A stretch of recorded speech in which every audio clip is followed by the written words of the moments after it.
Huwag kang palilila, ginagamit ka lang. Mga galing, mga yaman, mapangabuso at mapanglaman.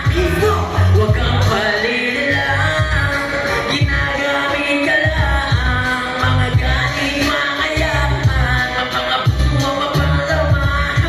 Ano iyong intensyon ko sa kaling mabuki?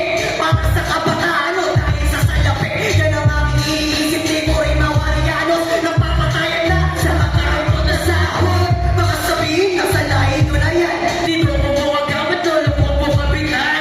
Bakit kung ganun, kailangan ba na mamarisan? Kung sanay sa pagtapon, hindi sanay kayong makiwan. Sa inyong magkukul at inyo to matadaan.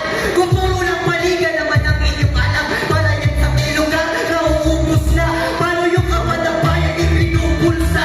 Hindi ko nilalahat o kinukontra ko yan. Sabi nyo mga kaporma, puro forma naman. Sa aking mga sinabi na natutukan na. Di lahat na sa taas, siyayang ka na. Palilila, Kinagamit ka lang.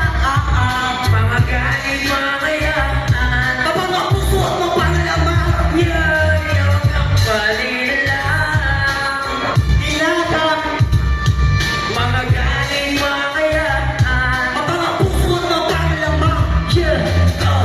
Ang hirap magsalita, pero di nabalik ko. Mali na ang nakita, dito minamanik ko. Obra nila ang kanilang siguro nilabalik ko. Ang hirap para di na, ito ay ka-apekto. Ginagawang perfecto, ang kanilang imahe, akala mo may respeto. At pagpikit ng camera, marami ng ikwento. Para lang makapwesto na para magirero. Para sa papuri, galaw para paraan.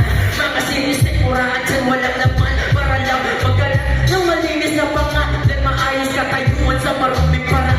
Gawan ng paraan ng bahat, malabo na din yan. Buhay ang inalaga, tao pinagsaksilan. Bakit nga naman sa ilong papagalingan? Buhay ang mismo ang palaging nasa tubigan. Huwag kang palila, ginagamit ka lang. Mapangabuso ang mapanglaman. Huwag kang palila, Tayo matututo. ginagamit ka lang. Magaling mo kaya mapangabuso ang mapanglaman.